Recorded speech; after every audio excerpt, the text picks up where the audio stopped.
Hello, and welcome to another edition of Code Remix Weekly, a very special edition of Code Remix Weekly, as this is our first ever episode that follows our second ever annual Code Remix Summit. Tim, how you doing? Doing well, doing well. We got new swag at the summit, so that was good. Yeah, And then got a bit of a tan, bit of a sunburn. It's a good day to be at a conference, I would say. absolutely, absolutely. Did you? How did your trips to and from the Netherlands go? You made it back to your usual apartment, and you're not off at some other conference in Europe I'm, already. How's it I'm feel to be actually, home? it's actually good to be home. Yeah, there is a conference where we are this week, but I'm not there, which is kind of getting used to that a bit. But it's fine. It's fine.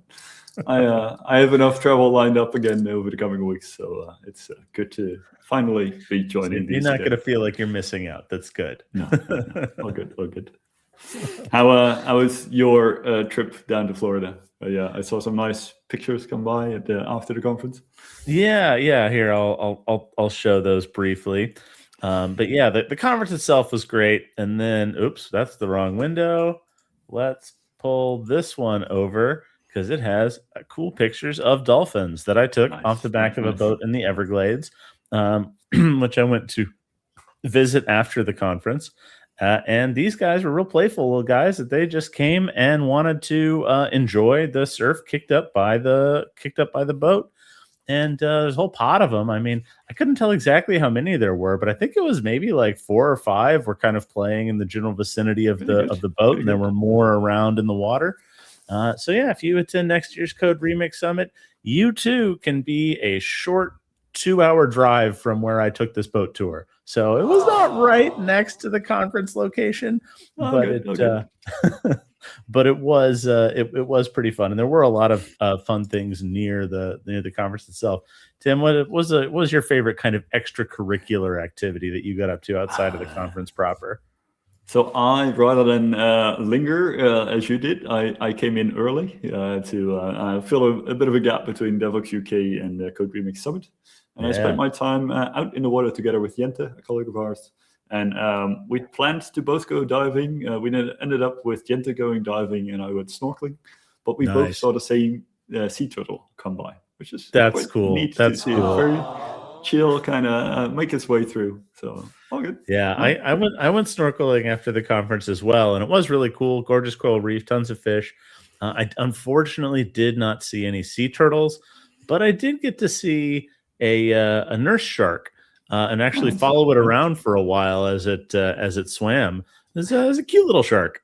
That's it, good. That's good. That's most folks would swim away from a shark, and you kind of started Nurse pestering it. sharks are nurse sharks are pretty darn harmless to things of Okay. person size. They're like basically never aggressive towards people. I mean, if they really put their mind and more importantly their teeth Mhm. to it, I have no doubt they could take a chunk out of me, but they are simply not aggressive towards people. Be nice to nurse sharks. There's no reason to abuse them or hunt them or just leave the nurse sharks alone It, and appreciate what beautiful cool creatures they are should you come across one. it does require that you're accurately deducing that it is a nurse shark, and that you're not suddenly confused with any of the many other maybe slightly All right.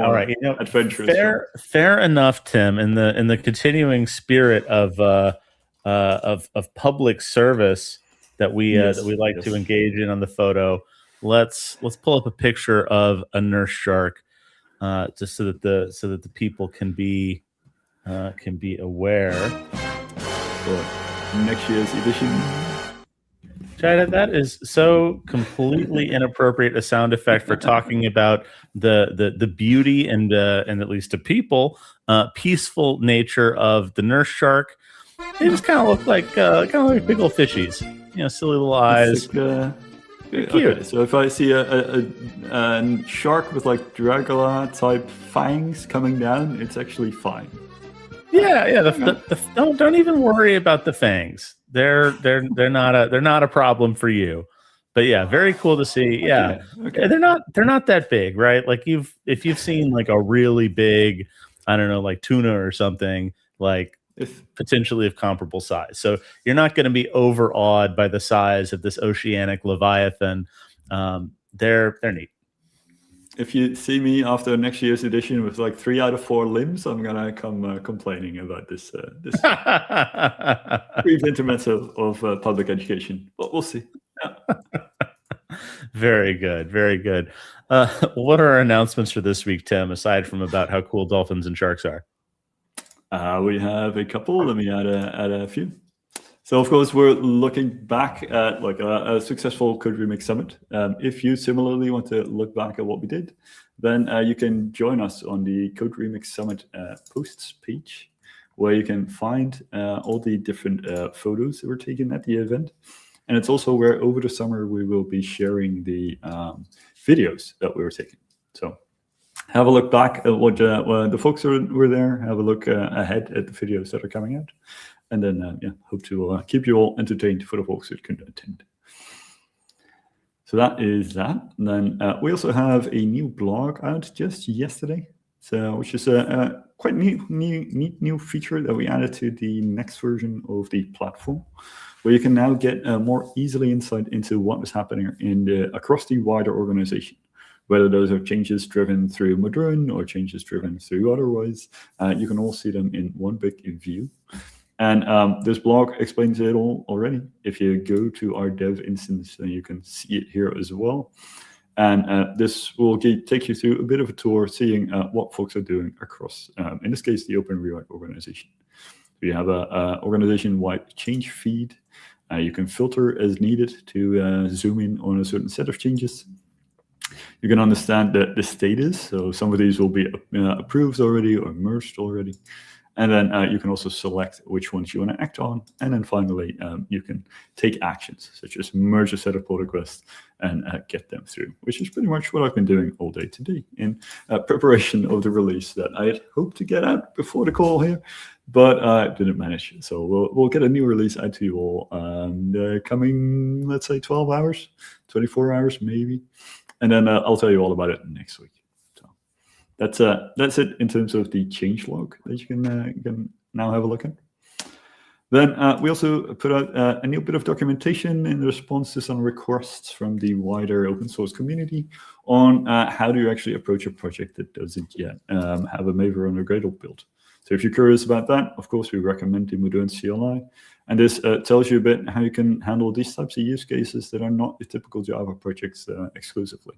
So if you have like a Kubernetes manifest to Helm charts that you want to target, then this page explains how to write recipes for those, how to run those recipes, and get you going. And then finally, we also had a blog post, which I'm not sure if it was announced already in the last episode, but rather than take you through this one, I think we can more readily get the folks involved onto this call to take you through that for this week. Yeah. So with that, I'll close this one.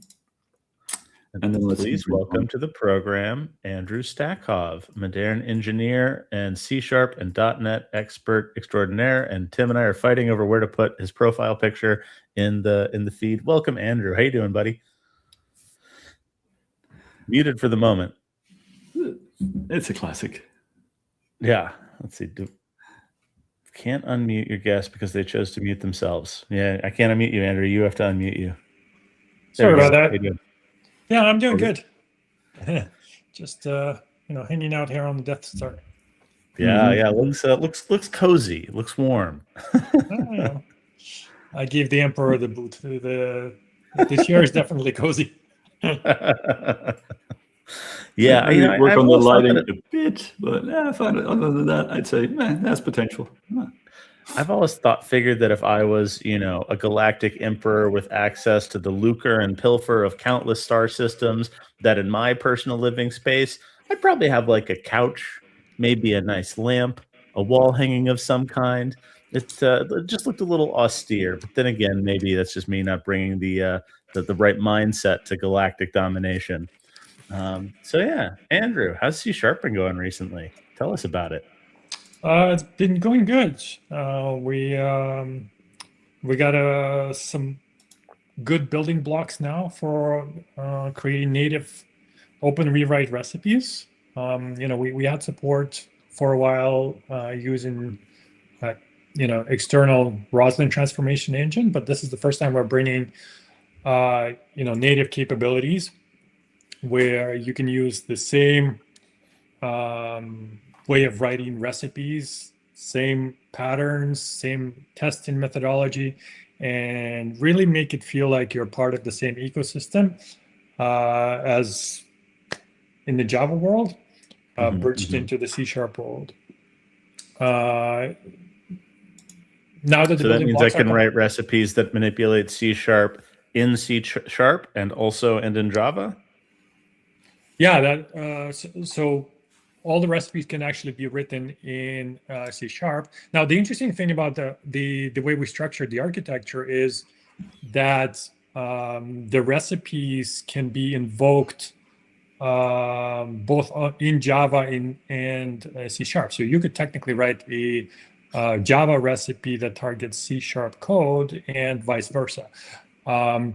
There's a significant overlap in the LST structure, and we tried to maximize the reusability of the LST elements across language ecosystems. So in many cases, you can get to a point where the same recipe or the same logic that's written for one ecosystem, like for Java or Python, can actually be run against C#, because the underlying syntax tree constructs match. Now, mind you, not everything matches. Like there is definitely certain syntax elements that are unique to C# ecosystem, and we do have extension points to that. But for the most part, I think it's a nice advantage. And what we found actually is many common recipes, like for example, renaming a variable or class, we don't have to re-implement it in C#. We can actually call a Java recipe directly from C# code as part of the composite recipe where needed. So we get this weird reusability going on across two languages with like a bridge in between. So Java talks to .NET, but then .NET talks back to Java, and we can actually slice and dice and maximize the reusability and the best of all the features we've built. Yeah, right on. That's really cool, man. You have some demos to show us about it, or sections from like, this blog post that you want to highlight or draw attention to? Yeah, let me do a screen share for you guys. Yeah, please. Maybe while you're working, we can illustrate that. Well, we get the question sometimes, like, why would you share that base model? But when it's just the changing a method, changing a class, well, we also have some very neat capabilities to do like control flow analysis and data flow analysis, and that is where it really starts to shine, to have that shared model, to be able to have those operate across all of these as well. Wow. All right. Can you guys see my screen? What are we looking at here? Yep. All right. So this is the most basic recipe I want to introduce you to, right? So if you're familiar with how Java open rewrite recipes are structured, this should seem very intuitive for you, right? Can we make the text in this editor window a little bit bigger? Oops, that button. Let's try.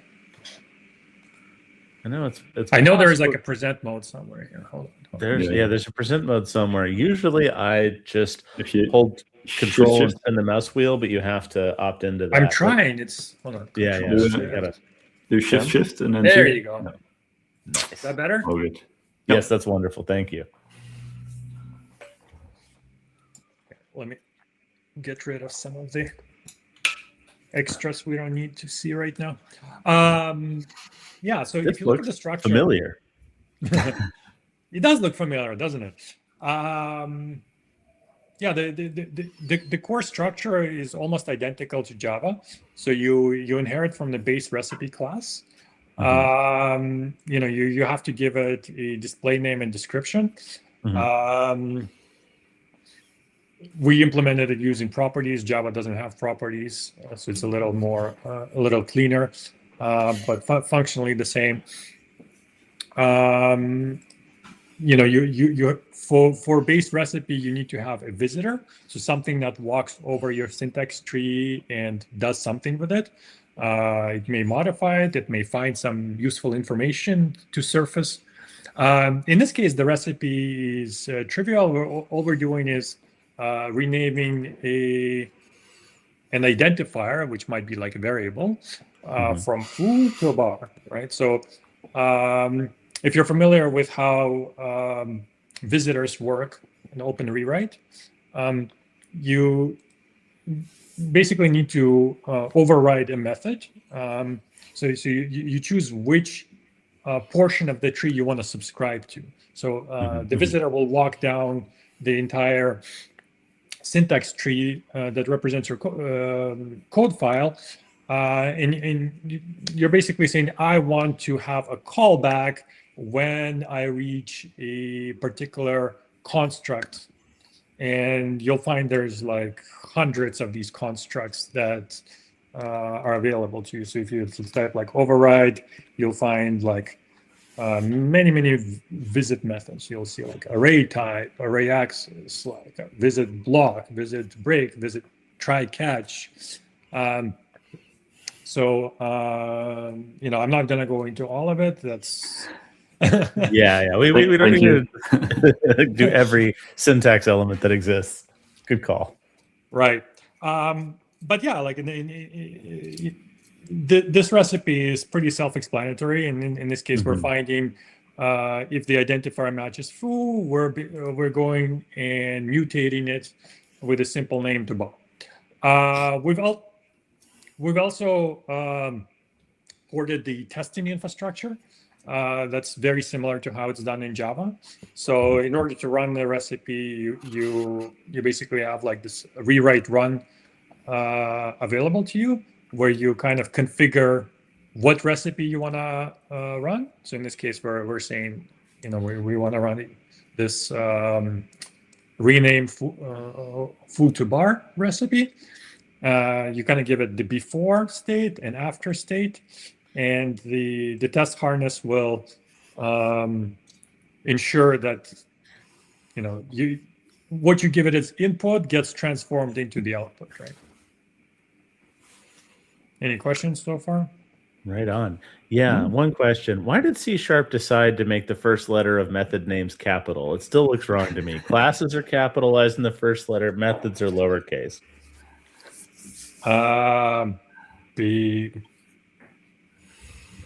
Sorry, which ones are lowercase? Sorry, in Java, method names begin with a lowercase letter, and I'm just so used to seeing that. I would flip the argument. Why would you think that starting with a lowercase and then having subsequent letters capital makes sense in any Honestly, world? it super doesn't. It's so crazy as soon as you think about it. Why first letter small, all other letters big? Crazy. Like personally, to me, Pascal case is actually way more readable than camel case. Like camel case is super weird to me. It honestly is pretty darn weird. I'm just totally used to it at this point. But now, if we wanted to make a recipe that was rename the whole ecosystem, either one, to have the different casing convention, it would be possible. Yeah, this actually brings up an interesting point, though, because you might have a standardization or code quality recipe that exists in one ecosystem that may be reusable in the other, but it doesn't mean that's a good thing to run it, because the standards for .NET may not be camel case. So what might be best practice in one ecosystem is not best practice in the other. Which is a perfect example for this case. Yeah, let's just settle on underscores then and make everyone unhappy. No, absolutely not. The underscores is what? Snake case? Yeah, snake case. Yeah. Right on. Or there's kebab case with dashes. Yeah, so this is the basic recipe. Let's look at some of the more complex ones. Let's say you wanted to actually modify and create something new within your LST structure. So you could construct a new LST element by simply instantiating it. So all the LST elements are immutable.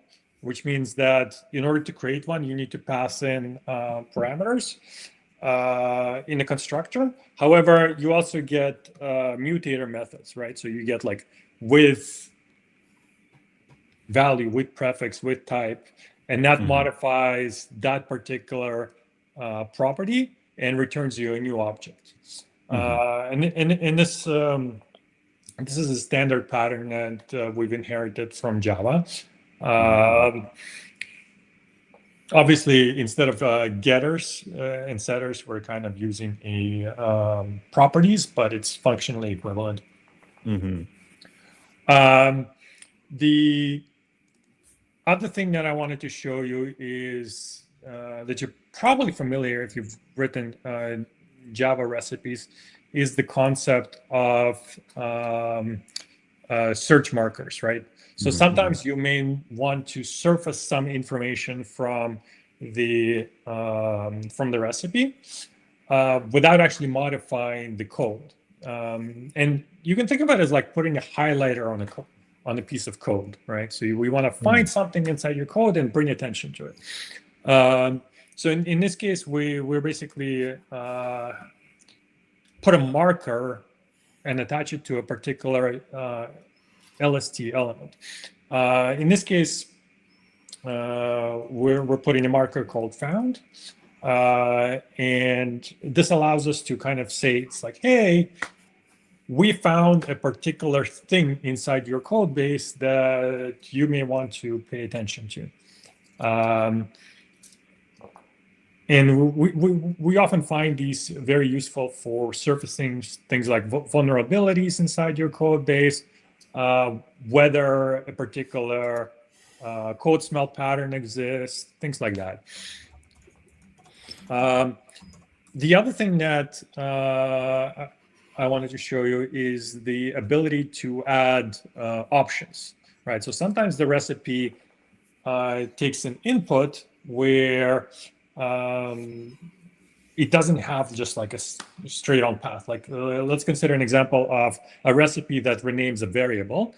So you have two options. You have an old variable name that what are you searching for, and what is going to be the new name, right? So in this case, you're exposing two options, and you need to add a decorator, like an attribute on it, called option. And generally we want a default value, and then inside the execution, you basically when you create the recipe, you just give it those values that you want to use. They're fundamentally just properties. Named parameters. I always like that feature. Yeah. Isn't C# nice?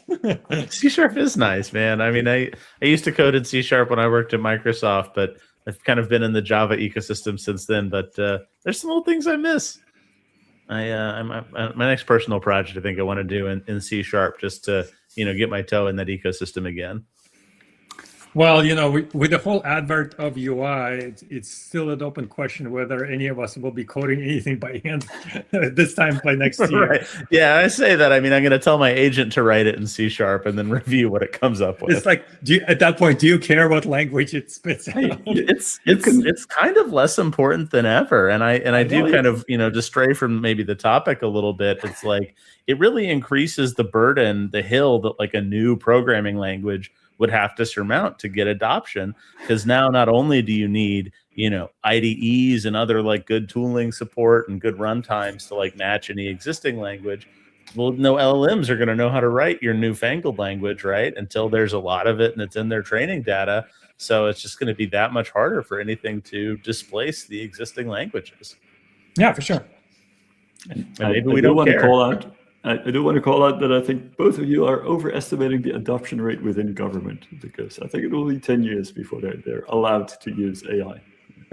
That's true, but they're already on the existing programming languages, right? They're not blazing a trail to adopt a new programming language either. Come on, those guys are running like the head of the spear. I mean, like COBOL all the way. Yeah, Pascal, yeah. VB6. the most cutting edge stuff. Although I shouldn't diss VB6 because that's what I started with coding. Yeah, totally. Yeah, I kind of first learned programming. First really learned programming on PHP. Oft derided by some programmers who feel that their language ecosystem is superior, and I mean it probably is. But anyway, I hear modern PHP is good. I really wouldn't know. It has a too low barrier to entry. That's the The problem. low with barrier to English. entry was key for me getting into it as a new programmer. But yeah, this I looks think good. that's actually how I ended up in the C# ecosystem, because it was like VB, then I moved into like VB.net, and then kind of Is a jumped slippery across slope. to the C# side. try VB even once. Soon you're a C#.net developer and know all the compiler internals and stuff. Yeah. Anyways, moving on. The other type of recipe that you may want to create is a scanning type recipe. Mm-hmm. So sometimes you have more complicated recipes where you first need to kind of look at what exists inside your code base and kind of gather some preliminary information across the entire code base first before making decisions on how you're going to transform it. So in this case, you would inherit from a scanning recipe. And a scanning recipe gives you a couple of extra things to override. So first one, you need to give it a what's called an accumulator. So an accumulator is a type that you kind of want to gather all this information about first before making your editing decision. So you kind of declare, it's like, here's my grab bag of information I want to gather first before I start my refactoring. So in this case, what does declared looks like? It's just a hash set of strings, right? So we're looking for method names. The scanning recipe requires you to give it the initial value. So you may want to initialize your accumulator in a particular way. In this case, we don't have to do anything special. We just need to create a new instance of it. And then you have this get scanner method. So this is where you create a visitor that does something, like it walks over your code base and it has the opportunity to stuff this information into your accumulator, right? So in this case, if we look at the scanner, it visits every method declaration and it stuffs the name of that method into the accumulator. And then when we move into the edit phase, right? So this is your edit phase right here, the get visitor. The editor now has access to this accumulator, which now contains the list of every method name in your code base. So you can kind of act on it now. Small question from, again, someone who hasn't done C# in a while. I noticed that you're using named inner classes. Does C# still support like anonymous classes? I feel like writing a recipe like this, I mean, it's kind of like recipe author's choice, whether you name your inner recipe or you name your inner visitor class or not. But often I do not. I feel like it brings clarity to your code to call one scanner and one editor, calls out their respective responsibilities. But I was just curious about that. Is this more idiomatic for the C# ecosystem to do it this way? Is this just your personal preference? So the anonymous classes exist, but they work a little differently, I think, from what you're imagining. They're primarily used to hold a temporary data structure within a single method. So you generally think like Java streams or LINQ, where you want to take some input, temporarily reshape it into a different, like almost like a select statement, and that gets passed into the next block. So anonymous methods cannot like implement methods or I see. like interfaces, or they can't have methods. They're primarily meant to declare properties and just temporarily hold shape. So it is the language that requires us to use named classes for these things. Yes, correct. Got it. And there is no. Never would have thought that Java, there is no like implicit interface implementation. So you have to have an actual class that you're referring to. Right. And I never would have expected Java to be the less verbose language in the comparison here. But Yeah. It saves you one entire name. I rarely find myself in need of doing an anonymous interface, but I guess you're right. Like in this particular pattern, it probably would have been nice to have an anonymous. It's never needed to use an anonymous class, but sometimes it is slightly convenient or slightly more terse. Yeah, glad I asked. I learned something. And it is neat to see that for both Sam and me, who have not done a lot of development in .NET, at least not these past 2 decades, I think that the only things that stand out are the slight differences, whereas all of the rest of the recipe code is very readable, just from the background we have. Yeah, the difference the things that are standing out to me are incredibly minor things, like the ability to invoke new without the name of the class, because it's obvious from context. New, it refers to declared constructor, so you don't need to repeat declared. I think that's neat. But yeah, I didn't remember that from when I did C#. Doesn't Java have that now or not? I don't think so. I think if you're instantiating a string, you always got to say it's a string, right? Yeah, I think you can omit the generic arguments or something. Yeah. You can omit the type parameters in some contexts, and you can do var for type inference on the left side. But you always got to be like, I'm making a new foobar. You can't just have it in. One small exception is if you're in the foobar constructor and you're wanting to call another foobar constructor, you could call it with like this or super, but it's not quite the same thing. Anyway, that's neat. This is great progress, Andrew. Yeah, and then some of the more interesting features we added is for building concise transformations. So if you're familiar with the concept of templating in Open Rewrite, we've added those because if you start looking at some of the more complex recipes, like let me see if I can find something. Like sometimes you get into these like really long, complicated mutations. Like for example, this one, right? Like it gets really long, and these are like super basic recipes. Like if you look at some of the more advanced ones, there'll be like 200 lines of manipulation of these LST elements, and it kind of starts messing with your head, trying to understand like where am I inside Codebase and what am I mutating here? Right. So it's always nice to have like a more concise and readable way to write it, and that's where the Open Rewrite template engine comes in. So I'll show you how we did that in the C# world.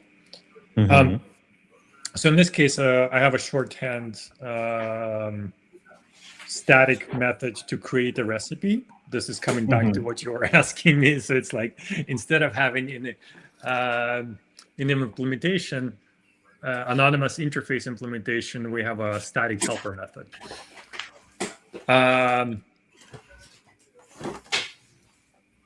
So in this case, we're calling a rewrite method that takes 2 parameters. One is the pattern that we're looking for and the template that we're searching for. So in this case, we're looking for empty strings. So anything that has this, and we're replacing it with string.empty. This actually used to be the guidance back in the day. Now it doesn't really matter because of some. The compiler presumably does this automatically in most cases. Yeah, I actually think they prefer you not do this now, but we're just. We can make the recipe go the other way so that it replaces string.empty with the empty string literal. Yeah, absolutely. And the neat thing is like. I typically don't care what convention you pick, as long as you pick one and stick to it. So just run it either way and make it so.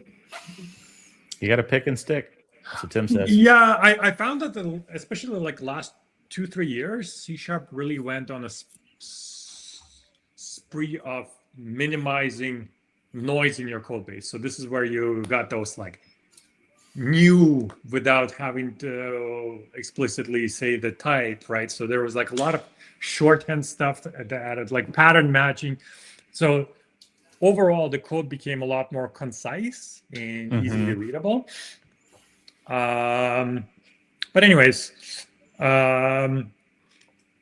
this is how you would write like a basic thing. So we're declaring what we're searching for, and so we're searching for an expression that has, an empty string, and we're replacing it with string.empty. Sometimes, however, you want to do more complex things. So sometimes you want to capture stuff inside what you're searching for, like sub portions, and then do something else with it in the replace operation. So it's like, so in this case, what you need to do is declare captures, right? So in this case, we're declaring two variables that we're going to be capturing inside our pattern. So your code will, we're basically looking for an expression inside your code base where something, like some expression, then followed by a plus sign, and then followed by another expression. And if we find something like that, we're gonna apply this transformation to it. But inside the transformation, we're gonna refer to these two sub-elements that we matched against, so X and Y, and we're gonna reverse their order in this particular recipe. That's this really is actually cool, huh? nice because we're taking advantage of string interpolation feature in .NET, right? So you get this nice strongly typed variable substitution. I don't think Java has it, or if it does, it's only in the latest versions. I remember reading that. Not really, not quite like that. There was a proposal for a really awkward looking like .fmt static field on string that would give you a really weird string interpolation syntax, but basically nobody liked that, so I think they went back to the drawing board on that JEP. So maybe one day, or if you use Kotlin. I think it was in one of the non-long-term support releases, even of Java, and then as I think it made it into one of those. Yeah, they thought, nah, let's not, and then they took it out again. Let's try something else. Yeah. And this is also why we don't adopt all the experimental features in our parsers just yet. I think this is actually where we did a really nice leg up on Java's implementation, because we were able to take advantage of this. So the syntax became much cleaner. So we don't have to deal with these magic keywords inside strings that we have to deal with when writing templates. We get nice, strongly typed objects that we can kind of interpolate from. And you'll see further down how that works. So let's take a look at some more examples of captures. Right, so this is another example where we basically use a capture. We, like, for example, console write, we want to rewrite into console write line, and whatever is the parameter, we basically want to propagate from where we found it into where we're going to replace it. But I wanted to show a more complex example. Let me just see.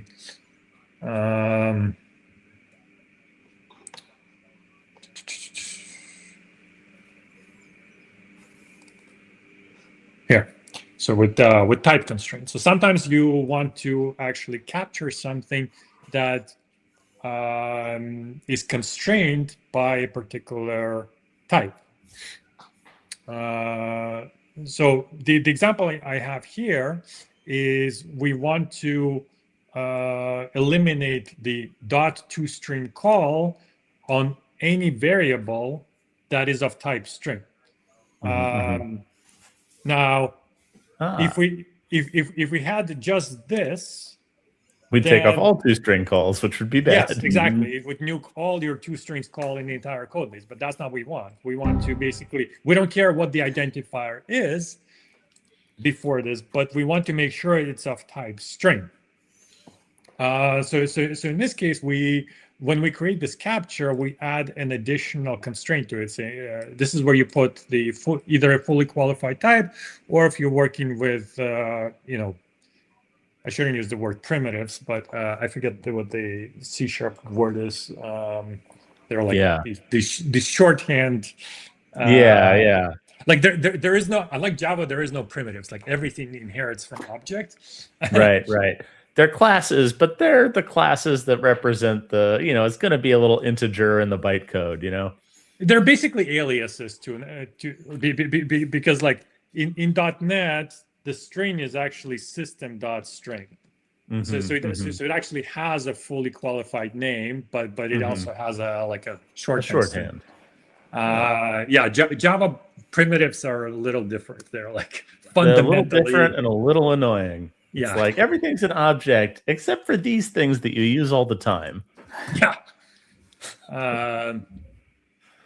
Anyways, and then just wait until you add Kotlin, and then things get weird again, and you want it to match a string, but it's no longer a Java string; it's a Kotlin string, but they're the same. Trying to retrofit on the kind of these kinds of semantics to the JVM. Yep. To the JVM or to your AI agent, and like you deal with this. I don't care anymore. a little bit of both.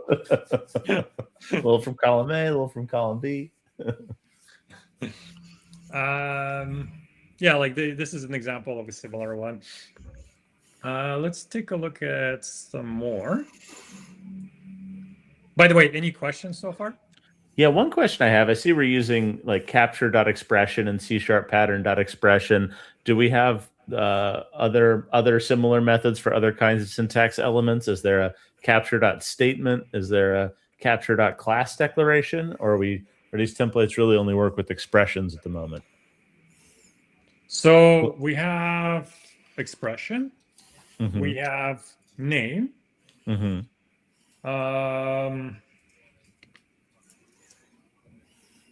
have composition of another capture.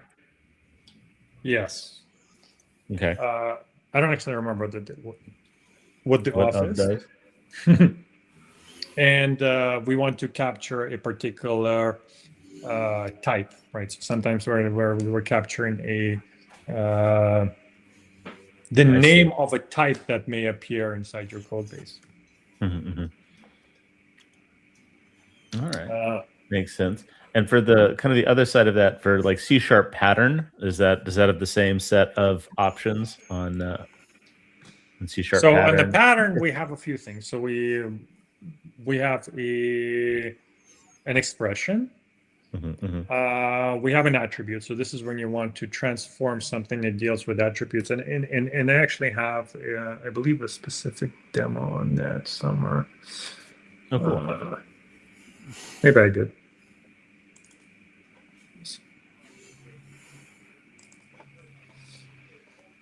Hold on.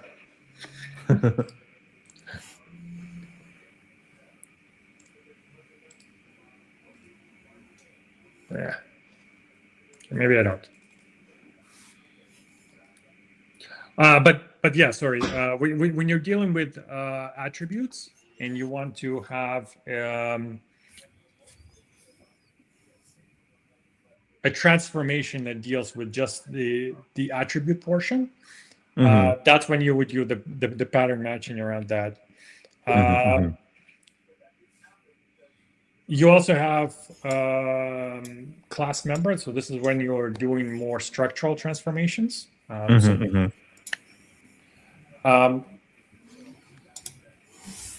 Yeah, the expression and statement sometimes tend to overlap because they do. There are expressions that are statements and statements that are expressions. The delineation sometimes gets a little wonky in open rewrite. Fuzzy. So you'll find sometimes where things are both an expression and a statement.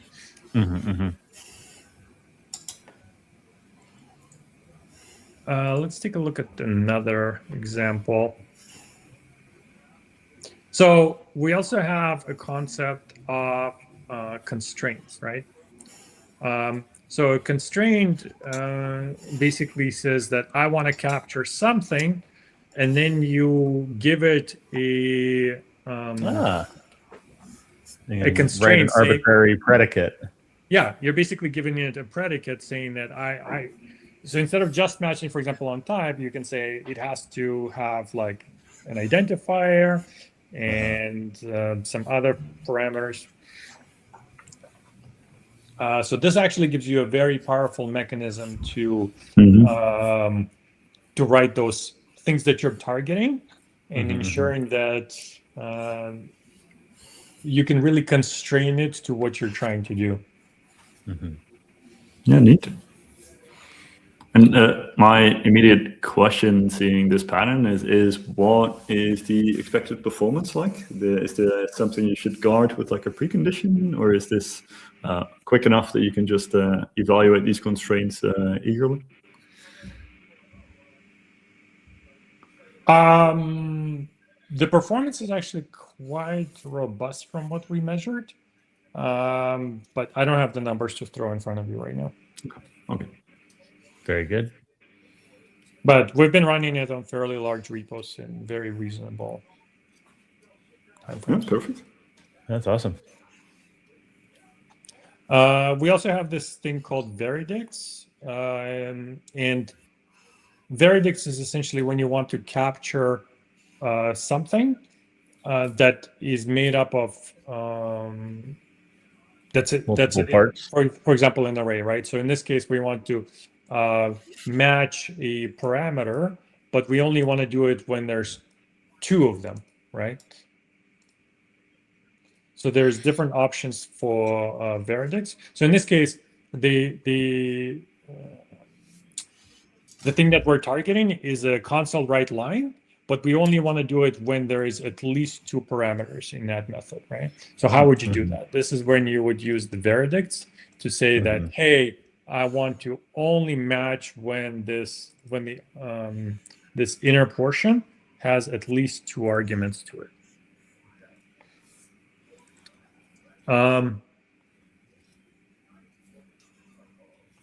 That's very cool. Yeah. Reminds me somewhat of the method patterns that we use, of course, on the Java side, but of course more powerful here and expressed with that new and then a limit. Yeah, I quite like the syntax for this. So the other interesting one we have is the ability to do a match. So think of it as like almost like the equivalent of a regex match or an if statement. So you declare a pattern, and then you test whether your current position in the tree matches that pattern. And if it does, so this is where you would define like the match output. Then you can actually then do additional checks around it. So the pattern here creates captures like A and B, and you can see that they have like names A and B. So when the pattern evaluates as true, and this is where it gets a little kind of like weird, right? So you see this like empty statement because this is actually a pattern matching expression. So we got an actual match. And we're also checking, it's like, hey, as part of the match, did you get capture B of type literal? And inside that literal is the value source 0. So this is where we take advantage of the pattern matching mechanism in .NET. I don't know, did they add something like this in Java now, like pattern matching?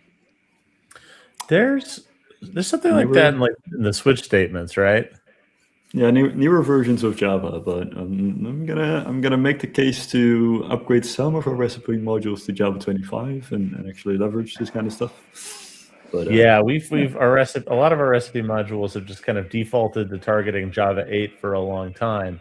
But I mean, honestly, anything that isn't directly related to the Java 8 to 11 or anything that isn't directly related to a Java migration, it could target newer Javas. We tend to have the CLI is always running on Java 25 now. The SaaS is always running on Java 25. So there isn't really a desperate need to keep everything pinned back to that oldest version. So it would be nice to actually take advantage of some of the newer language features in the Java ecosystem. But yeah, I don't think we've got this. It doesn't. I don't believe Java, even the newest versions, have a general purpose pattern matching syntax quite like this. But this is pretty neat. Yeah, because we're basically testing. It's like, hey, is this expression that we captured is literal? And if it is the property inside of it that literal has called value source also has the value of 0. And like .NET allows you to chain these, so you can kind of like walk down arbitrarily deep and be like, for this whole complex data structure, does this subtree have this value? Does this subtree meet this condition? Yeah. And you can kind of like extract the necessary pieces of it to use down. So you're both testing and extracting it for use down here. That's cool, man. I like that. So anyways, like in this one line, we've actually accomplished a fairly complicated check. In order to do this, right? So this particular recipe transforms like system math max, where it tests like A and B, but it basically checks like if one of the parameters is 0, then it converts max into min. I don't know why you would want to do that, but we're just giving an example, right? Like in this case, we're basically checking is this one of the parameters 0, and if it is, then swap the methods. Yeah. That's really cool, man. Yeah. The other one that we have is like match results. Let me just see. Scroll down to the actual visitor. And you'll have to excuse me. I was writing these like late last night. I'm like even blanking out of all these. I'm just happy you brought a demo to show us at all. This is great. My first question is were you present as these were written, or were you like handing it off in some other room? Is it all Say that again? Well enough? I'm also wondering, like, were you present when these were written, or are you already able to hand this off and let them be written by Claude or other tools?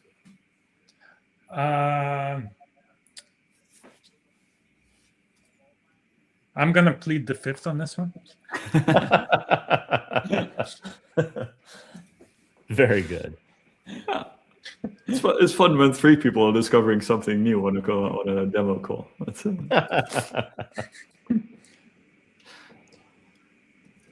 I definitely had assistance. Law and Order sound effect, very appropriate. Anyways, but there's a lot more examples to run through, and as we start going down the list, we're getting to like more exotics, even going down to things like where you can do raw substitution. Sometimes like you may not be able to express what you want using like LST, or it's just like not efficient, so you can actually do a raw code snippet at the insertion point using templates. But what I'm going to do is actually I'm going to publish this repo for anybody watching to go and review, because I think this will be like a good foundation. Like all of these examples will have like explanation of what the recipe does and what it's trying to accomplish. So it will generally take more than an hour to kind of wrap your mind around some of these constructs. But I think it gives you like a very powerful building blocks that you can leverage in order to write recipes, whether you choose to use templating or like raw syntax for transforming LSTs. That's really a decision of the recipe writer. Right. One thing I'm thinking, looking at this demo, is that we for like Java recipes and getting started with learning recipe concepts and everything, we direct everyone to the Rewrite Recipe Starter repository, and it's a template you can clone to get started with the new JVM recipe module. I wonder if we shouldn't take that and have Claude translate that into each ecosystem we support, right? So we have a selection of recipes in there that like show off the different features, like you've kind of done today with search results and data tables and scanning recipes and templates and all of that stuff. If we shouldn't have that kind of translated into each language we support and have a template module ready to go for anyone who wants to get started with a C# recipe module or a Python module or a Go and so on and so forth. Because this is pretty close to that, but it might further help people to translate any knowledge they might have between ecosystems, Rosetta Stone style, to have the same code base represented in each different language, kind of side by side. Yeah, definitely. Yeah, I think that's But in the meantime, it's great that you're going to publish this and everyone's going to be able to use it. I'm sorry?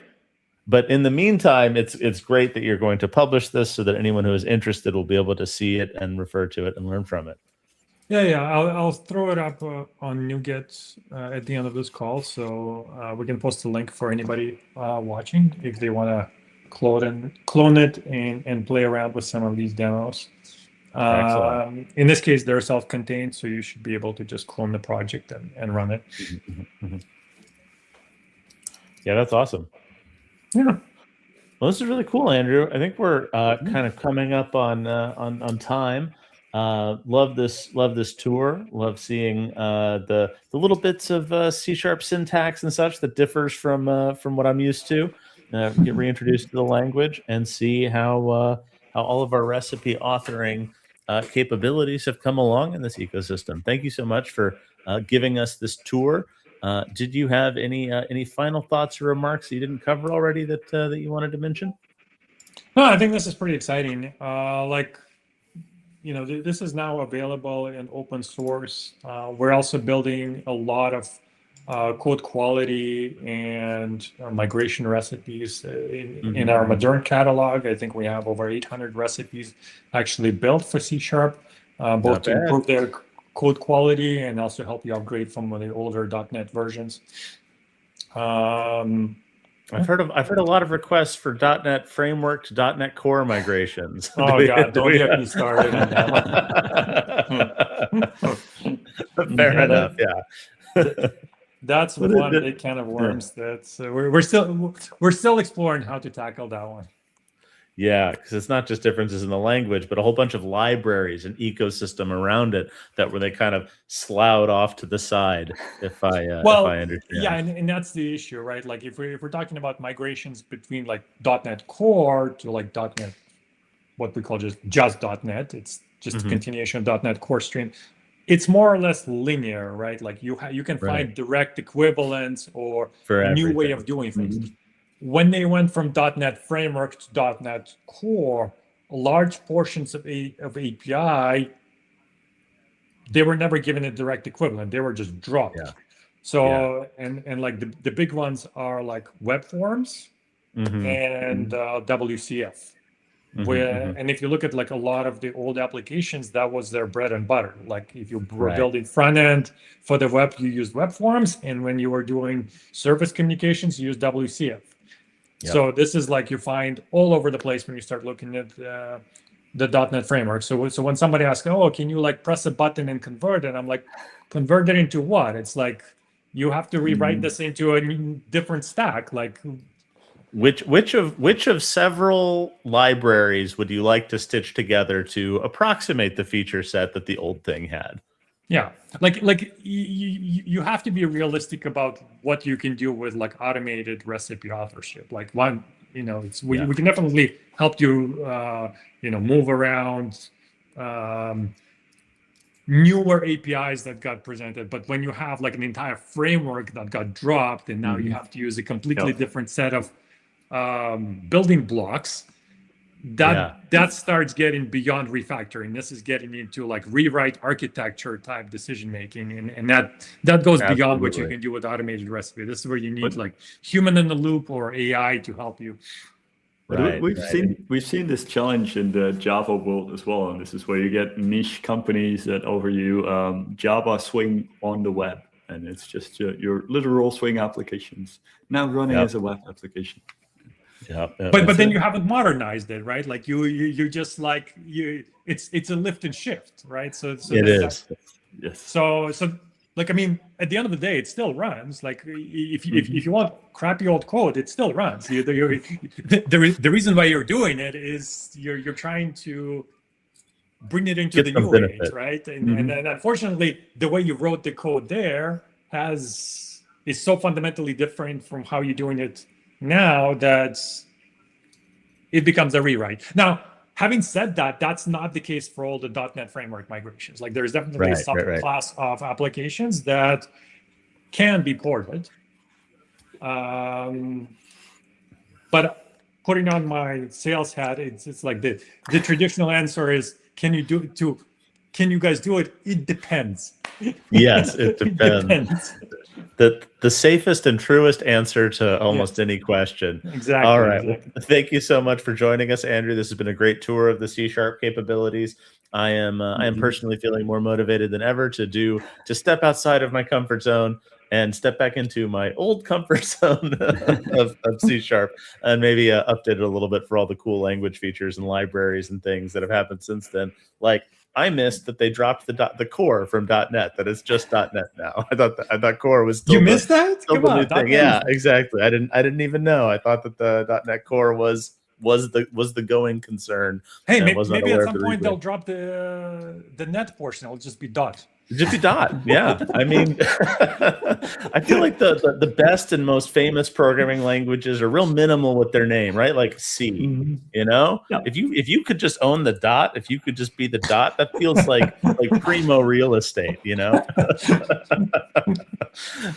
All right. Thanks so much for joining us, Andrew, and of course Tim, and thanks everyone for watching. And we'll see you. We'll see you next week. Thanks. Looking forward to it. Everyone. Thanks all. Bye. Yes.